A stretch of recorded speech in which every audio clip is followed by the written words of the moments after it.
Erick Thohir wajib apresiasi, viral dua petugas KRL sholat di kereta komuter lain. Viral seorang petugas komuter lain atau KRL sholat di dalam gerbong kereta saat tengah melaksanakan tugas. Video petugas komuter lain yang sholat di dalam gerbong itu pertama kali dibagikan oleh salah satu akun TikTok. Dalam video ada dua petugas berseragam lengkap yang tengah sholat di gerbong yang terlihat sepi. Keduanya sholat sambil duduk, belum diketahui di rute KRL mana. Video tersebut diambil pengunggah video tidak mencantumkan lokasi. Jangan lupa sholat, tulis pengunggah.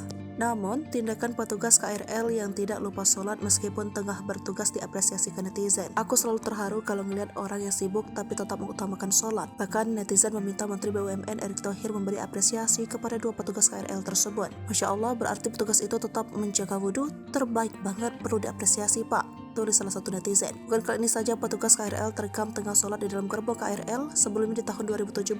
Viral video petugas komuter lain sholat di kereta. Petugas itu mendapatkan banyak pujian dari netizen karena tidak meninggalkan sholat meski tengah bertugas.